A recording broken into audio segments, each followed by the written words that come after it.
a central role in shaping Morocco's image as a regional and global leader through trade and investment. As someone who was not born in Casablanca, I am grateful for how this city has embraced me, how it empowered me, the way it does for many others of you, I think. Casablanca is the gateway of Africa and the world, to Africa and the world, attracting international trade, investment, and major corporations that contribute to our country's economic growth and development. But Casablanca is not only the economic heart of Morocco, it is also a true representation of the diversity, and is not merely a one-time event. It is an ongoing process to idea exchange that aims to expand boundaries and enhance managerial and governance mindset. By proposing innovative solutions and engaging in real economic and cultural diplomacy, we have the chance, officials and institutions who have supported this conference. Thank you.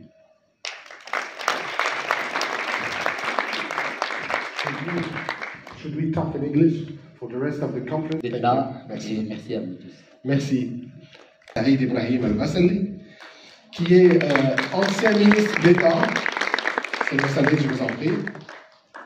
Ancien ministre d'État, ancien ministre honoraire des Affaires étrangères des Comores, et qui a la particularité d'avoir fait une partie de ses études à Casablanca, il nous en parlera. Je vous en prie.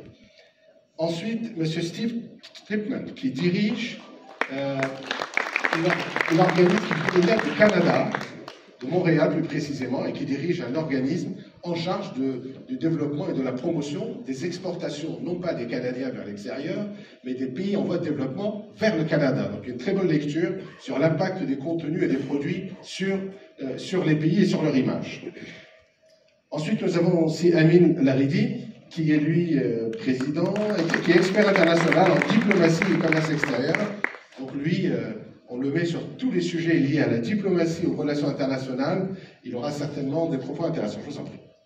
Et puis bien sûr, une personne que vous connaissez tous, c'est un des plus brillants responsables ou dirigeants aujourd'hui. On peut l'appeler un véritable capitaine d'industrie, puisqu'il dirige le groupe Mutandis, mais à son arc, le lancement de la banque CFG, et aussi la responsabilité ministérielle, puisqu'il a été également ministre du Tourisme au Maroc. C'est Adil Meri.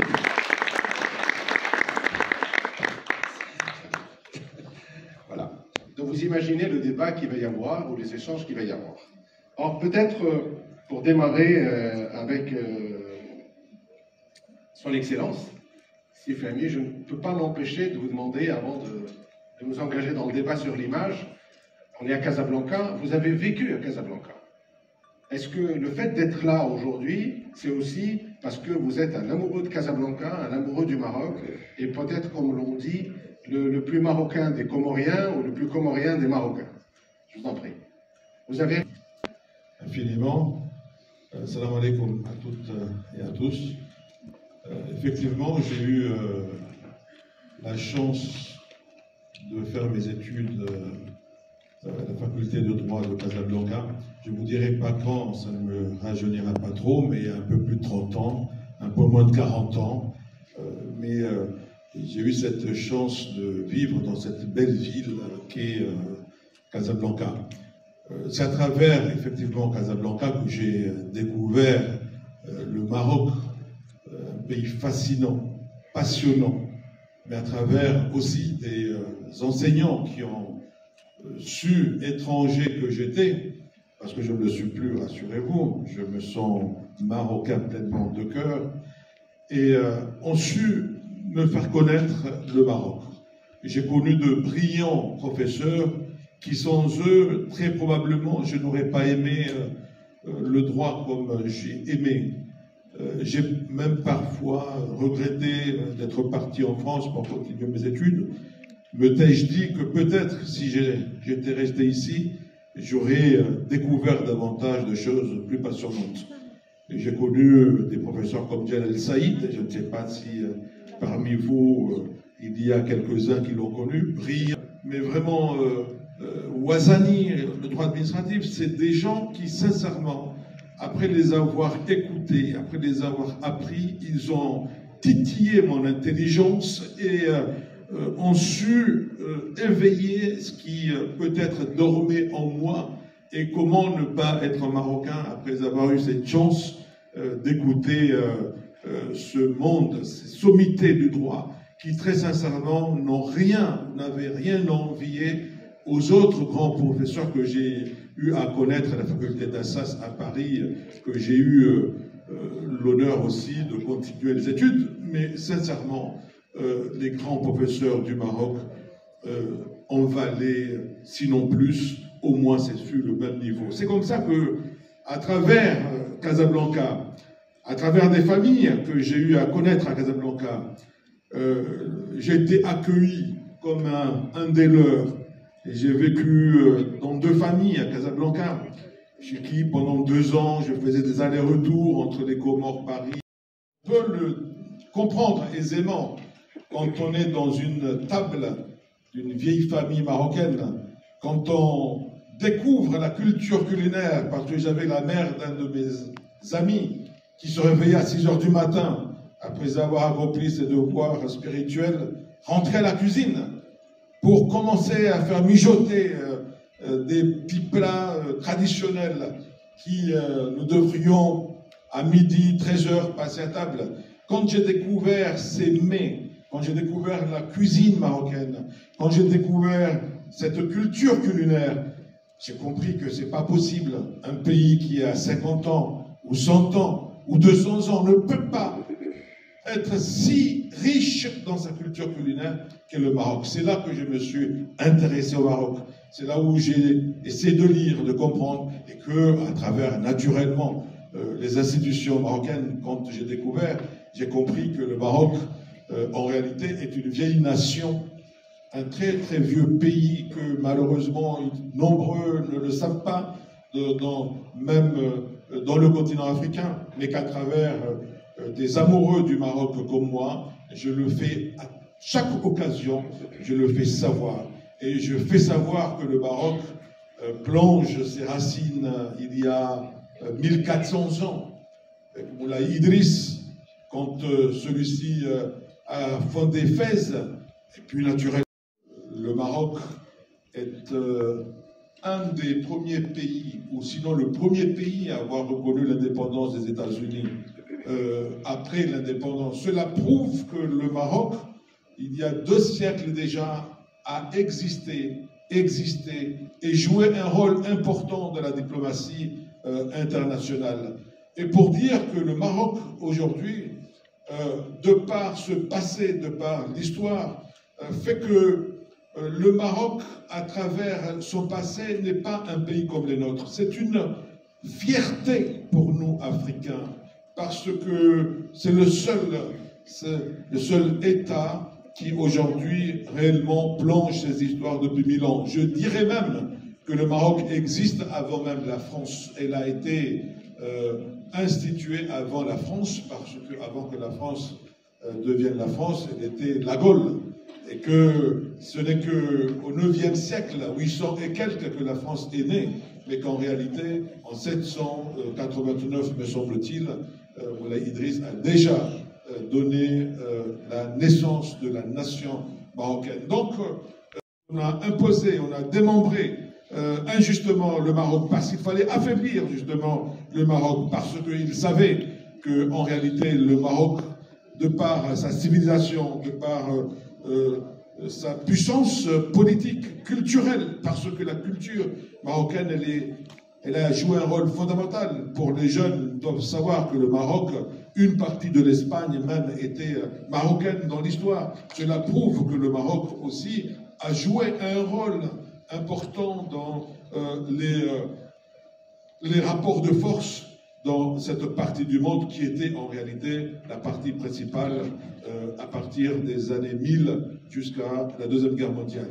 Alors, le Maroc est une puissance culturelle et qui a toujours joué un rôle fantastique dans le passé et qui continue aujourd'hui à travers les réformes qui ont été engagées, qui ont fait que le Maroc aujourd'hui a dépassé de très loin nombreux pays en apportant des réformes structurelles qui ont permis, après les investissements, parce que Feu Mohamed V, il a créé, il a essayé de préserver pour le mieux le Maroc et accompagner le Maroc vers son indépendance.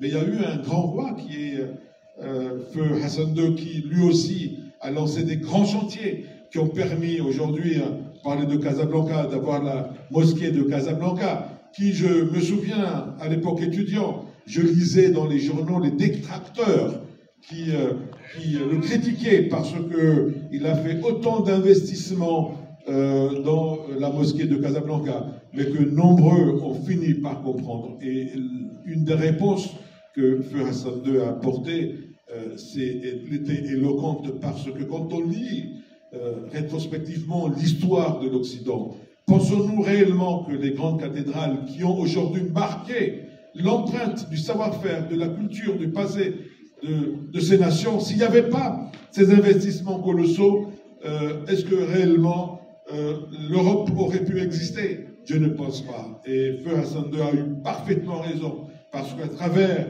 ces chantiers, comme il a lancé dans le pays, mais je préfère parler de la dimension culturelle et culturelle. Ce n'est pas les mosquées qui manquaient en réalité au Maroc, mais en construisant cette mosquée, il a fait aussi, il a fait savoir, il a fait préserver le savoir-faire de la culture marocaine et qui a mis en exergue jusqu'à aujourd'hui, pour tous les visiteurs du Maroc, découvrent ce savoir-faire du Maroc et le pays, le passé, parce que quand on n'a pas le passé comme le vôtre, n'aurait pas pu faire ce que les artisans marocains ont pu faire dans cette très belle mosquée du XXe siècle. Peut-être je pourrais répondre à votre question et élaborer encore un peu plus avec une petite présentation. Donc, TFO Canada, nous sommes effectivement une ONG qui a vraiment comme raison d'être d'améliorer les conditions de vie en tissant des partenariats commerciaux durables entre les exportateurs de pays en développement avec les acheteurs canadiens étrangers. Donc nous, ça fait déjà depuis 1980 qu'on existe. Au début, on faisait en fait partie du gouvernement du Canada, mais en 1985, on est devenu une organisation à but non lucratif, un ONG. Notre siège social se trouve à Ottawa, à la capitale du pays, et nous avons des représentants au Québec, à Montréal, à Toronto et à Vancouver. Nos clients, et vous allez voir, c'est vraiment les PME, les petites et moyennes entreprises exportatrices. Ainsi, on travaille très étroitement avec les organismes de soutien au commerce. Notre appui financier vient du gouvernement du Canada, donc Affaires mondiales Canada. On travaille aussi avec d'autres institutions internationales financières. On travaille avec des gouvernements partenaires et aussi avec beaucoup de participants. Notre modèle, c'est souvent avec des partages de coûts. Nos services, c'est vraiment axé sur 3 volets. Donc, information, on a un service d'information commerciale en ligne. On a un guide à l'exportation au Canada. C'est notre guide, c'est vraiment le document qui est le plus téléchargé de notre site web. On a des études de marché, 22 études de marché des secteurs principaux au Canada pour des acheteurs. Et aussi, on fait beaucoup de webinaires, de bulletins et des événements. Au niveau de conseil, vous allez voir, on fait beaucoup de renforcement des capacités auprès des organisations de soutien au commerce et aussi des PME exportatrices. On fait des visites de marché au Canada. En fait, cette semaine, nous avons 9 compagnies marocaines qui sont là dans la ville de Toronto. Ils participent au Salon international alimentaire. Vous le connaissez sous le nom de CIAL. C'est le CIAL Canada. Ça a commencé aujourd'hui.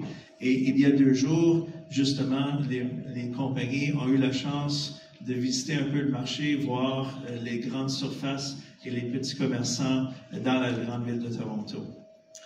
Contact. On fait la promotion des offres d'exportation aux importateurs canadiens.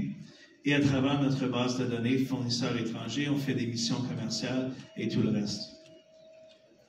Donc, Peut-être que je pourrais commencer un peu avec un petit quiz, parce que, étant donné qu'on parle beaucoup de l'image, du branding de la marque, si je vous demandais, d'après vous, quelle est l'identité canadienne? Oui. Qu'est-ce que vous avez dit? La neige. Y a-t-il d'autres propositions sur Y l'identité a-t-il canadienne? d'autres... Qu'est-ce que... Des fruits d'arbres. De feuilles d'érable. D'autres Canadiens? D'autres?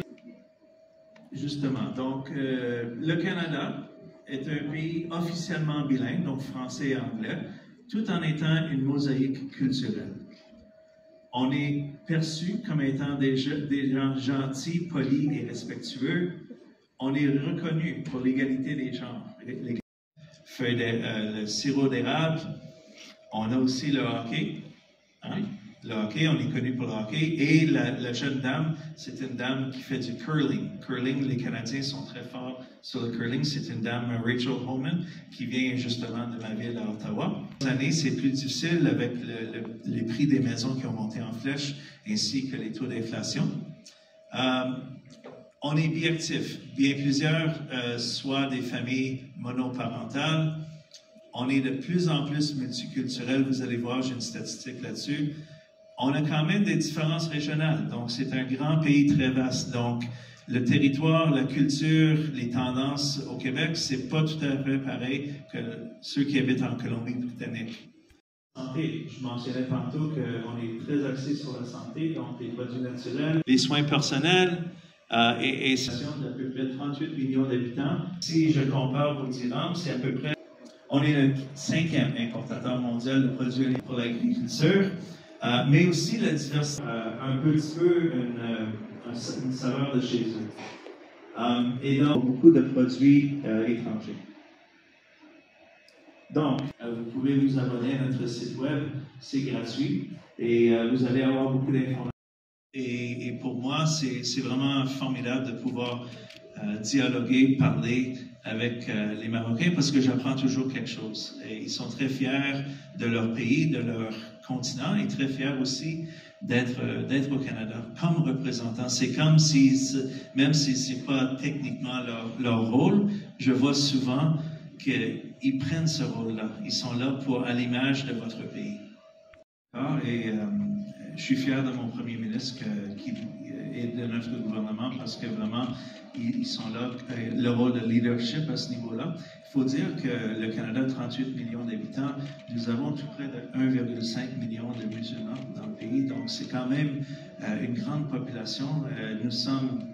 Il y a beaucoup de chrétiens, mais il y a beaucoup de juifs, de musulmans et d'autres religions aussi qui sont représentées au Canada. Donc, c'est bien que vous le notez. Nous, on trouve ça tout à fait normal. S'il décidait de venir au Maroc, je pense qu'il aurait beaucoup de succès. Voilà. Merci. Merci, je pense qu'on peut le remercier. Alors, vous avez donné l'occasion, en exposant toutes les opportunités, je le connais très très bien, puisqu'il a été, je dirais, le promoteur d'une banque d'affaires qui aujourd'hui est sur la place l'une des plus importantes. Et il a été aussi ministre du tourisme, donc l'image du pays, ou le positionnement, le marketing, le ciblage, il en a fait son affaire. Et avant d'aller un peu plus loin, puisqu'aujourd'hui c'est un opérateur, un capitaine d'industrie, et il exporte vers les États-Unis, et je lui posais la question sur le Canada, je pense que ça va être probablement sa prochaine cible. Hein, il y a probablement du travail à faire ensemble. Alors c'est Adil, très vite, sur le parcours, vous êtes passé par l'accompagnement de l'image du Maroc, à un moment ou à un autre, hein, même si l'image est au bout de la chaîne, il y a un travail de ciblage et de structuration de marché. Vous avez été ministre du Tourisme. Ça veut dire que vendre le Maroc à l'étranger, le positionner, a été une de vos préoccupations. Est-ce que vendre le Maroc il y a quelques années, quand vous étiez ministre, et le vendre aujourd'hui, c'est les mêmes paramètres qui sont pris en compte? À mon avis, est-ce que mon micro marche d'abord? Micro, il marche. Alors, à mon avis, les choses n'ont pas fondamentalement changé. Elles sont peut-être un peu plus faciles aujourd'hui qu'elles ne l'étaient il y a 20 ans et encore plus faciles qu'elles ne l'étaient il y a 40 ans. Parce que l'image globale, la brand Maroc globalement, progresse et se développe, à mon avis, sur plein de domaines différents. Pas que sur le tourisme, hein, n'est-ce pas? sur la diaspora, sur le sport, sur le nombre de professionnels, de chercheurs marocains, de médecins marocains à l'étranger. La marque Maroc se construit doucement dans le monde. Et donc de ce fait, c'est probablement de plus en plus facile de vendre le produit tourisme, qui est vraiment un produit de destination. Alors ensuite, le tourisme a une particularité incroyable par rapport à vendre des pièces détachées automobiles ou à exporter des automobiles entières ou à vendre des conserves de sardines. C'est que le tourisme, quand on vend le produit touristique, ensuite on fabrique un ambassadeur. On fabrique un ambassadeur qui repart et qui va vraiment va porter la marque Maroc. Donc il est très important que l'expérience se soit passée de façon positive lors du voyage, mais en tout cas c'est un puissant métier exportateur parce qu'il démultiplie la portée de la marque. Donc je dirais que fondamentalement non, mais c'est plutôt plus facile aujourd'hui que ça ne l'était il y a 40 ans ou il y a 50 ans. Est-ce que l'avènement des nouvelles technologies, d'Internet, du digital, accélère encore plus ce processus d'accès aux cibles? Oui, c'est moins cher, disons. C'est de moins en moins cher d'accéder au consommateur final par du ciblage digital. C'est plus précis, plus fin, moins cher. Donc oui, mais tous les pays ont accès. Toutes les destinations touristiques concurrentes ont la même facilité d'accès aux segments qu'ils ciblent. La vente du tourisme est devenue un métier très scientifique. C'est très très scientifique, c'est des études de marché du consommateur, de ses préférences, de ses usages, de ses attitudes. Nous avions même l'habitude de découper les marchés en segments hostiles au Maroc, entre guillemets, en segments potentiels pour le Maroc et en segments déjà acquis au Maroc, de façon à dépenser notre argent, non pas sur les gens qui étaient hostiles, mais à le dépenser sur ceux qui étaient les plus faciles à faire venir. En tout cas, il faut bien imaginer que c'est pas faire venir des gens dans un pays, c'est pas des campagnes de publicité, c'est un métier scientifique et discipliné qui va jusqu'au bout du marketing et qui se termine par la communication, comme vous l'avez dit tout à l'heure. Alors, on a beaucoup parlé ces dernières années de la souveraineté nationale, on a beaucoup parlé de la production nationale, de Made in Morocco. Comment, lorsqu'on est opérateur industriel aujourd'hui, comment on décline ces concepts de manière opérationnelle dans le domaine du business? C'est une question vaste, hein. Je vais essayer de répondre comme je peux. Je voudrais, pour compléter peut-être une petite idée sur le tourisme, avec votre permission, dire toute l'admiration que j'ai pour vous, Monsieur le Ministre, et pour votre intervention, parce que je vous rejoins complètement. La première chose que nous disions à nos partenaires commercialisateurs de tourisme partout dans les pays émetteurs, c'est-à-dire les pays européens essentiellement, nous commencions toujours la présentation par « Le Maroc est une nation vieille de 12 siècles ». C'était toujours la première phrase pour commencer à introduire le Maroc, parce que ce qui fait la force d'un pays, ce qui fait sa stabilité, ce qui fait sa sécurité, ce qui fait un certain nombre de facteurs importants pour le tourisme et la commercialisation du tourisme, c'est l'identité nationale forte qui ne peut se construire qu'à travers des siècles et des siècles et des siècles avant de devenir une vraie nation. Donc ça, j'étais tout à fait touché par votre intervention. Et pour revenir à la question industrielle, l'industriel, ce n'est qu'un petit morceau d'une stratégie globale d'un pays, n'est-ce pas? Donc quand l'industriel arrive, lui-même, il bénéficie de la marque Maroc qui le porte dans la commercialisation de ses produits. Quand la marque Maroc n'est pas encore construite dans certains pays, eh bien, l'industriel doit faire plus d'efforts et doit mettre en avant d'autres attributs que l'origine de son produit. Ça, ce sont des choses que l'on vit. On vit des différences. Je peux vous donner un exemple, si vous voulez. Dans certains pays africains, je vais parler de la conserve de sardines. Vous savez que le Maroc est le leader mondial de la conserve de sardines. On n'est pas leader mondial de grand-chose, mais on est leader mondial de la conserve de sardines. Et le deuxième pays, c'est la Thaïlande, et le troisième, c'est la Chine. Et je suis étonné d'apprendre qu'il y ait des sardines au Sénégal, mais je l'apprends aujourd'hui. Et en tout cas, en Afrique centrale et en Afrique de l'Ouest, le produit marocain est perçu comme un produit premium par rapport aux produits thaïlandais, par rapport aux produits chinois, dans la conserve de sardines. Donc là, la marque marocaine est construite, le Maroc est premium, et l'origine marocaine du produit est un plus en matière de prix de vente, est un plus en matière de pricing. Bon, il y a des pays où ce n'est pas encore le cas. Nous sommes maintenant un gros exportateur en Amérique, aux États-Unis, Et aux États-Unis, la marque Maroc n'est pas suffisamment puissante pour porter le produit. Le produit doit être vendu pour ses attributs, pour sa naturalité, pour son côté sauvage, pour un certain nombre d'attributs santé, mais pas par le fait qu'il soit marocain. Merci Simlouk, merci Anwar Sabri, président des Impériales, merci pour cette invitation, pour l'honneur d'être là parmi vous, parmi ces augustes intervenants, parmi ce beau public aussi. Merci aux équipes très professionnelles, j'ai lu les axes des gens qui étaient dédiés, c'était vraiment en fait un travail de recherche scientifique qui a été fait en amont. Je remercie le public, que ce soit ceux qui sont déplacés de Casablanca, de Rabat ou d'autres villes, j'en connais plusieurs, il y en a certains que j'ai eu le plaisir de croiser. Et de Tunisie certainement, mais elle est aussi marocaine, donc Madame la Présidente, donc un plaisir sincèrement d'être parmi vous aujourd'hui. Alors il y a une expression latine que j'ai toujours aimée, silentium est aurum, silence est d'or, j'ai toujours préféré l'écoute à la parole, on en parlait tout à l'heure, c'est Adil. Et j'ai écouté avec beaucoup d'intérêt aussi bien votre intervention, l'excellent mot en anglais, message n'est pas un ami, c'est un frère. Et un frère de longue date. Pas que pour moi, pour nous tous Marocains. C'est un véritable défenseur de la cause nationale du Maroc. Il le fait par conviction. Pour lui, c'est une cause ajustable. Et notre cause nationale est une cause juste, qu'il a défendue, qu'il défend corps et âme, qu'il défend en tant qu'intellectuel, en tant qu'homme d'État. Et on a eu le plaisir de faire ensemble plusieurs pays africains et aussi de par le monde.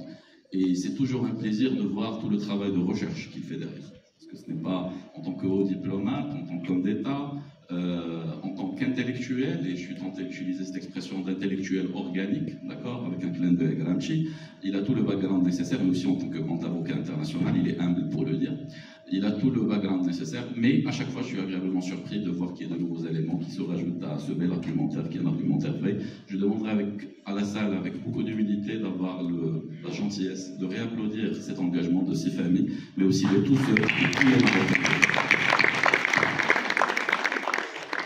Deuxième confidence de la soirée, peut-être que ce sera la dernière, Monsieur Steve Titman, vous avez vu peut-être en fait la signature, ceux qui ne me connaissent pas, il m'a fait la surprise d'avoir une photo ensemble, c'est moi avec la barbe. Donc la signature qu'on a eue, on l'a eue à un moment très particulier.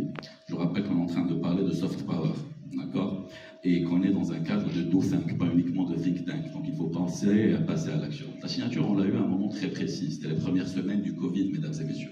C'est un moment où tous les pays du monde devenaient, et c'est tout à fait normal et justifiable, nombrilistes, et devenaient égoïstes. Et pourtant, cette signature était un acte de générosité, était un acte d'engagement mutuel. C'est aussi un acte qui dénotait que le Royaume du Maroc, mais aussi le Canada, sont des États avec des institutions qu'on ne paniquait pas. À un moment où le monde entier paniquait, beaucoup de pays tombaient dans le du pays, mais on avait beaucoup aussi qui étaient du centre et aussi de Casablanca. Et non seulement il y avait un accompagnement qui était financé, qui était immatériel, il y avait aussi un engagement de l'autre côté, côté canadien. Et là, j'entends ce que tu disais, Adil, c'est un accompagnement par l'export, par des locomotives d'export, par un engagement, ce qu'on appelle en fait un accompagnement downstream, un accompagnement en pull et non pas en push. Donc c'était un accompagnement avec un engagement qui était réel de la part de nos amis canadiens à acheter les produits marocains en déterminant la qualité qu'ils voulaient, en déterminant la valeur ajoutée qu'ils voulaient, et même en rentrant dans d'autres détails. Et ils faisaient même partie, parfois en fait, des formations en tant que SWOT, ce qui rapprochait l'aspect humain, ce qui rapprochait les distances, et aussi la notion de référencement